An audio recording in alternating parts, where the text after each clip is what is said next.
सच्चिदानन्दरूपाय विश्वोत्पत्त्यादिहेतवे तापत्रयविनाशाय श्रीकृष्णाय वयं नमः। चौथा अध्याय गोकर्णोपाख्यान प्रारंभ।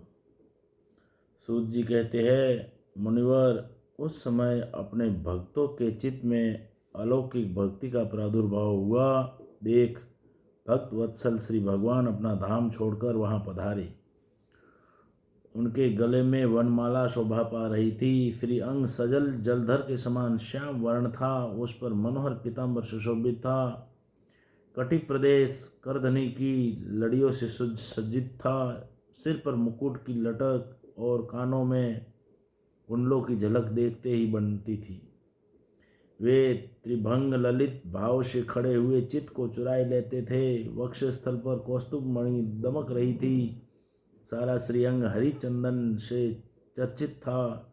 उस रूप की शोभा क्या कहे। उसने तो मानो करोड़ों कामदेवों की रूप माधुरी छीन ली थी। वे परमानंद चिन्मूर्ति मधुरातिम मधुर मुरलीधर ऐसी अनुपम छवि से अपने भक्तों के निर्मल चित्तों में आविर्भूत हुए। भगवान के नित्य लोक निवास लीला परिकर उद्धव आदि वहाँ गुप्त रूप से उस कथा को सुनने के लिए आए हुए थे। प्रभु के प्रकट होते ही चारों ओर जय हो की ध्वनि होने लगी। उस समय भक्ति रस का अद्भुत प्रवाह चला। बार बार अबीर, गुलाल और पुष्पों की वर्षा तथा शंख ध्वनि होने लगी। उस सभा में जो लोग बैठे थे उन्हें अपने देह, गेह और आत्मा की भी कोई शुद्धि नहीं रही। उनकी ऐसी तन्मयता देखकर नारद जी कहने लगे, मुनीश्वर, आज सप्ताह श्रवण की मैंने यह बड़ी ही अलौकिक महिमा देखी। यहाँ तो जो बड़े मूर्ख, दुष्ट और पशु पक्षी भी है वे सभी अत्यंत निष्पाप हो गए हैं। अतः इसमें संदेह नहीं कि कलिकाल में चित्त की शुद्धि के लिए इस भगवत कथा के समान मृत्युलोक में पाप पुंज का नाश करने वाला कोई दूसरा पवित्र साधन नहीं है। मुनिवर, आप लोग बड़े कृपालु हैं। आपने संसार के कल्याण का विचार करके यह बिल्कुल निराला ही मार्ग निकाला है। आप कृपया यह तो बताइए कि इस कथारूप सप्ताह यज्ञ के द्वारा संसार में कौन कौन लोग पवित्र हो जाते हैं। सनकादि ने कहा, जो लोग सदा तरह तरह के पाप किया करते हैं, निरंतर दुराचार में ही तत्पर रहते हैं और उल्टे मार्गों से चलते हैं, तथा जो क्रोध अग्नि से जलते रहने वाले कुटिल और कामपरायण हैं, वे सभी इस कलयुग में सप्ताह यज्ञ से पवित्र हो जाते हैं। जो सत्य से च्युत, माता पिता की निंदा करने वाले, तृष्णा के मारे व्याकुल, आश्रम धर्म से रहित, दंभी, दूसरों की उन्नति देखकर कुटने वाले और दूसरों को दुख देने वाले हैं, वे भी कलयुग में सप्ताह यज्ञ से पवित्र हो जाते हैं।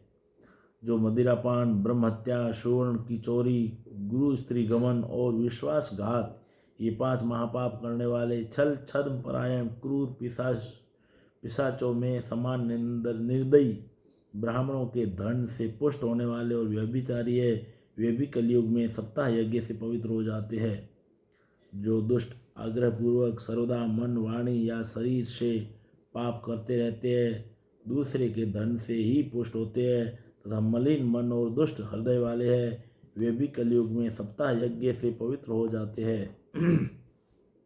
नारद जी, अब हम तुम्हें इस विषय में एक प्राचीन इतिहास सुनाते हैं। उसके सुनने से ही सब पाप नष्ट हो जाते हैं। पूर्व काल में तुंगभद्रा नदी के तट पर एक अनुपम नगर बसा हुआ था। वहाँ सभी वर्णों के लोग अपने अपने धर्मों का आचरण करते हुए सत्य और सत्कर्मों में तत्पर रहते थे। उस नगर में समस्त देव वेदों का विशेषज्ञ और स्रोत स्मार्त कर्मों में निपुण एक आत्मदेव नामक ब्राह्मण रहता था। वह साक्षात दूसरे सूर्य के समान तेजस्वी था। वह धनी होने पर भी भिक्षाजीवी था। उसकी प्यारी पत्नी धुंधुली, कुलीन एवं सुंदरी होने पर भी सदा अपनी बात पर अड़ जाने वाली थी। उसे लोगों की बात करने में सुख मिलता था। स्वभाव था क्रूर, प्रायः कुछ न कुछ बकवाद करती रहती थी। गृह कार्य में निपुण थी, कृपण थी और भी थी झगड़ालू भी।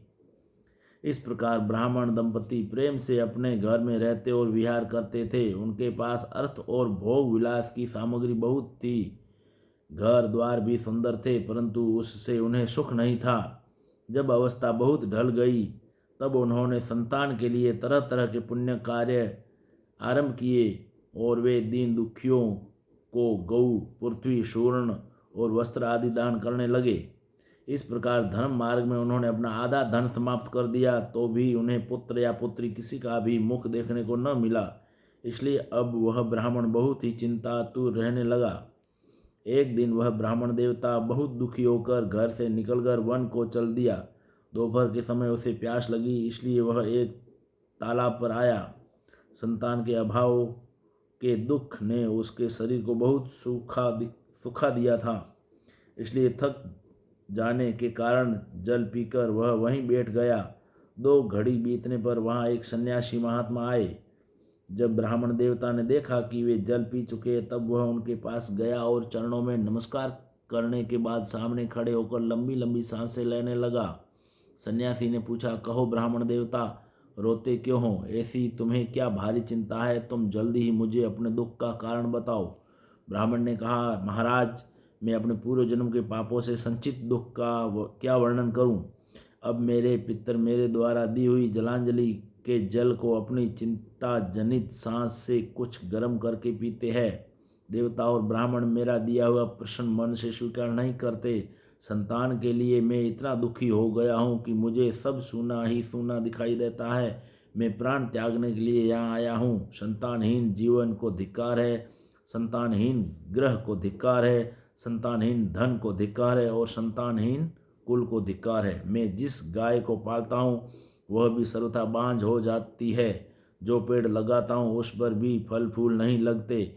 मेरे घर में जो फल आता है वह भी बहुत जल्दी सड़ जाता है। जब मैं ऐसा अभागा और पुत्रहीन हूँ, तब फिर इस जीवन को ही रखकर मुझे क्या करना है? यों कहकर वह ब्राह्मण दुख से व्याकुल हो उन सन्यासी महात्मा के पास फूट फूट कर रोने लगा। तब उन यतिवर के हृदय में बड़ी करुणा उत्पन्न हुई। वे योगनिष्ठ थे। उन्होंने उसके ललाट की रेखाएं देखकर सारा वृत्तांत जान लिया और फिर उसे विस्तार पूर्वक कहने लगे। सन्यासी ने कहा, ब्राह्मण देवता, इस प्रजा प्राप्ति का मोह त्याग दो।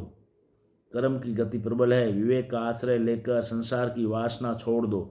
विप्रवर सुनो, मैंने इस समय तुम्हारा प्रारब्ध देखकर निश्चय किया है कि 7 जन्म तक तुम्हारे कोई संतान किसी प्रकार नहीं हो सकती। पूर्व काल में राजा सगर एवं अंग को संतान के कारण दुख भोगना पड़ा था। ब्राह्मण, अब तुम कुटुंब की आशा छोड़ दो। संन्यास में ही सब प्रकार का सुख है। ब्राह्मण ने कहा, महात्मा जी, विवेक से मेरा क्या होगा? मुझे तो बलपूर्वक पुत्र दीजिए, नहीं तो मैं आपके सामने ही शोक मूर्छित होकर अपने प्राण त्यागता हूँ। जिसमें पुत्र स्त्री आदि का सुख नहीं है, ऐसा संन्यास तो सर्वथा नीरस ही है। लोक में सरस तो पुत्र पौत्रादि से भरा पूरा ग्रस्त आश्रम ही है। ब्राह्मण का ऐसा आग्रह देखकर उन तपोधन ने कहा, विधाता के लेख को मिटाने का हठ करने से राजा चित्रकेतु को बड़ा कष्ट उठाना पड़ा था। इसलिए देव जिसके उद्योग को कुचल देता है, उस पुरुष के समान तुम्हें भी पुत्र से सुख नहीं मिल सकेगा। तुमने तो बड़ा हठ पकड़ रखा है और अर्थी के रूप में तुम मेरे सामने उपस्थित हो। ऐसी दशा में मैं तुमसे क्या कहूँ? जब महात्मा जी ने देखा कि यह किसी प्रकार अपना आग्रह नहीं छोड़ता, तब उन्होंने उसे एक फल देकर कहा, इसे तुम अपनी पत्नी को खिला देना, इससे उसके एक पुत्र होगा। तुम्हारी स्त्री को 1 साल तक सत्य, शौच, दया, दान और एक समय एक ही अन्न खाने का नियम रखना चाहिए। यदि वह ऐसा करेगी तो बालक बहुत शुद्ध स्वभाव वाला होगा। यूँ कहकर वे योगीराज चले गए और ब्राह्मण अपने घर लौट आया। वहाँ आकर उसने वह फल अपनी स्त्री के हाथ में दे दिया और स्वयं कहीं चला गया। उसकी स्त्री तो कुटिल स्वभाव की थी ही। वह रो रो कर अपनी एक सखी से कहने लगी, सखी, मुझे तो बड़ी चिंता हो गई है। मैं तो यह फल नहीं खाऊंगी। फल खाने से गर्भ रहेगा और गर्भ से पेट बढ़ जाएगा, फिर कुछ खाया पिया जाएगा नहीं। इससे मेरी शक्ति क्षीण हो जाएगी। तब बता, घर का धंधा कैसे होगा? और देववश यदि कहीं गांव में डाकुओं का आक्रमण हो गया तो गर्भिणी स्त्री कैसे भागेगी? यदि सुखदेव जी की तरह यह गर्भ भी पेट में ही रह गया तो इसे बाहर कैसे निकाला जाएगा?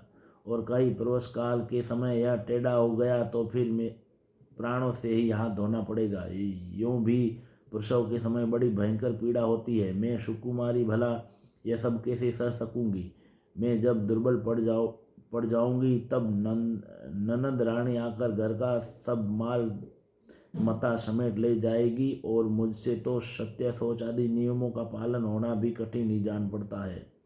जो स्त्री बच्चा जन्मती है उसे उस बच्चे के लालन पालन में भी बड़ा कष्ट होता है। मेरे विचार से तो वंध्या या विधवा स्त्रियां ही सुखी है। मन में ऐसे ही तरह तरह के कुतर्क उठने से उसने वह फल नहीं खाया और जब उसके पति ने पूछा फल खा लिया तब उसने कह दिया हाँ खा लिया। एक दिन उसकी बहन अपने आप ही उसके घर आई। तब उसने अपनी बहन को सारा वृत्तांत सुनाकर कहा कि मेरे मन में इसकी बड़ी चिंता है। मैं इस दुख के कारण दिनों दिन दुबली हो रही हूँ। बहन मैं क्या करूँ। बहन ने कहा मेरे पेट में बच्चा है, प्रसव होने पर वह बालक मैं तुझे दे दूंगी। तब तक तू गर्भवती के समान घर में गुप्त रूप से मुख से रह। तू मेरे पति को कुछ धन देगी तो वे तुझे अपना बालक दे देंगे। हम ऐसी युक्ति करेगी कि जिसमें सब लोग यही कहे कि इसका बालक 6 महीने का होकर मर गया और मैं नित्य प्रति तेरे घर आकर उस बालक का पालन पोषण करती रहूँगी। तो इस समय इसकी जांच करने के लिए यह फल गौ को खिला दे। ब्राह्मणी ने स्त्री स्वभाववश जो जो उसकी बहन ने कहा था वैसा ही सब किया। इसके पश्चात समय अनुसार जब उस स्त्री के पुत्र हुआ तब उसके पिता ने चुपचाप लाकर उसे धुंधली को दे दिया और उसने आत्मदेव को सूचना दे दी कि मेरे सुखपूर्वक बालक हो गया है। इस प्रकार आत्मदेव के पुत्र हुआ सुनकर सब लोगों को बड़ा आनंद हुआ। ब्राह्मण ने उसका जात कर्म संस्कार करके ब्राह्मणों को दान दिया और उसके द्वार पर गाना बजाना एवं अनेक प्रकार के मांगलिक कृत्य होने लगे। धुंधुली ने अपने पति से कहा मेरे स्तनों में तो दूध ही नहीं है, फिर गौ आदि किसी अन्य जीव के दूध से मैं इस बालक का किस प्रकार पालन करूंगी। मेरी बहन के अभी बालक हुआ था वह मर गया है, उसे बुलाकर अपने यहाँ रख ले तो वह आपके इस बच्चे का पालन पोषण कर लेगी। तब पुत्र की रक्षा के लिए आत्मदेव ने वैसा ही किया तथा माता धुंधुली ने उस बालक का नाम धुंधुकारी रखा। इसके बाद 3 महीने बीतने पर उस गौ के भी एक मनुष्य आकार का बच्चा हुआ। वह सर्वांग सुंदर दिव्य निर्मल तथा सुवर्ण की सी कांति वाला था। उसे देखकर ब्राह्मण देवता को बड़ा आनंद हुआ और उसने स्वयं ही उसके सब संस्कार किए। इस समाचार से और सब लोगों को भी बड़ा आश्चर्य हुआ और वे बालकों को देखने के लिए आए तथा आपस में कहने लगे देखो भाई, अब आत्मदेव का कैसा भाग्य उदय हुआ है। कैसे आश्चर्य की बात है कि गौ के भी ऐसा दिव्य रूप बालक उत्पन्न हुआ है। देवयोग से इस गुप्त रहस्य का किसी को भी पता न लगा। आत्मदेव ने उस बालक के गौ के से कान देकर उसका नाम गोकर्ण रखा। कुछ काल बीतने पर वे दोनों बालक जवान हो गए। उनमें गोकर्ण तो बड़ा पंडित और ज्ञानी हुआ किंतु धुंधुकारी बड़ा ही दुष्ट निकला। स्नान शौच आदि ब्राह्मणोचित आचारों का उसमें नाम भी न था और न खान पान का भी कोई परहेज था। क्रोध उसमें बहुत बढ़ा चढ़ा था। वह बुरी बुरी वस्तुओं का संग्रह किया करता था। मुर्दे के हाथ से छुआया हुआ अन्न भी खा लेता था। दूसरों की चोरी करना और सब लोगों से द्वेष बढ़ाना उसका स्वभाव बन गया था। छिपे छिपे वह दूसरों के घरों में आग लगा देता था। दूसरों के बालकों को खेलाने के लिए गोद में लेता और उन्हें चट कुएं में डाल देता। हिंसा का उसे व्यसन सा हो गया था। हर समय वह अस्त्र शस्त्र धारण किए रहता और बेचारे अंधे और दीन दुखियों को व्यर्थ तंग करता। चांडालों से उसका विशेष प्रेम था। बस हाथ में फंदा लिए कुत्तों की टोली के साथ शिकार की टोह में घूमता रहता। वेश्याओं के जाल में फंसकर उसने अपने पिता की सारी संपत्ति नष्ट कर दी। एक दिन माता पिता को मार पीट कर घर के सब बर्तन भांडे उठा ले गया। इस प्रकार जब सारी संपत्ति स्वाहा हो गई तब उसका कृपण पिता फूट फूट कर रोने लगा और बोला इससे तो इसकी माँ का बांझ रहना ही अच्छा था। कुपुत्र तो बड़ा ही दुखदायी होता है। अब मैं कहाँ रहूँ, कहाँ जाऊँ, मेरे इस संकट को कौन काटेगा। हाय, मेरे ऊपर तो बड़ी विपत्ति आ पड़ी है। इस दुख के कारण अवश्य मुझे एक दिन प्राण छोड़ने पड़ेंगे। उसी समय परम ज्ञानी गोकर्ण जी वहाँ आए और उन्होंने पिता को वैराग्य का उपदेश करते हुए बहुत समझाया। वे बोले, पिताजी, यह संसार असार है, यह अत्यंत दुख रूप और मोह में डालने वाला है। पुत्र किसका, धन किसका, स्नेहवान पुरुष रात दिन दीपक के समान जलता रहता है। सुख न तो इंद्र को है और न चक्रवर्ती राजाओं को ही, सुख है तो केवल विरक्त एकांत जीवी मुनि को। यह मेरा पुत्र है, इस अज्ञान को छोड़ दीजिए, मोह से नरक की प्राप्ति होती है। यह शरीर तो नष्ट होगा ही, इसलिए सब कुछ छोड़कर वन में चले जाइए। गोकर्ण के वचन सुनकर आत्मदेव वन में जाने के लिए तैयार हो गया और उनसे कहने लगा, बेटा, वन में रहकर मुझे क्या करना चाहिए, यह मुझसे विस्तारपूर्वक कहो। मैं बड़ा मूर्ख हूँ, अब तक कर्म व स्नेह पास में बंधा हुआ परम अपंग की भांति इस घर रूप अंधेरे कुएं में ही पड़ा रहा हूँ। तुम बड़े दयालु हो, इससे मेरा उद्धार करो। गोकर्ण ने कहा, पिताजी, यह शरीर हड्डी मांस और रुधिर का पिंड है, इसे आप मैं मानना छोड़ दे और स्त्री पुत्र आदि को अपना कभी न माने। इस संसार को रात दिन क्षण भंगुर देखे, इसकी किसी भी वस्तु को स्थायी समझकर उसमें राग न करे। बस एकमात्र वैराग्य रस के रसिक होकर भगवान की भक्ति में लगे रहे। भगवत जन ही सबसे बड़ा धर्म है, निरंतर उसी का आश्रय लिए रहे, अन्य सब प्रकार के लौकिक धर्मों से मुख मोड़ ले। सदा साधुजनों की सेवा करे, भोगों की लालसा को पास न फटकने दे तथा जल्दी से जल्दी दूसरों के गुण दोषों का विचार करना छोड़कर एकमात्र भगवत सेवा और भगवान की कथाओं के रस का ही पान करे।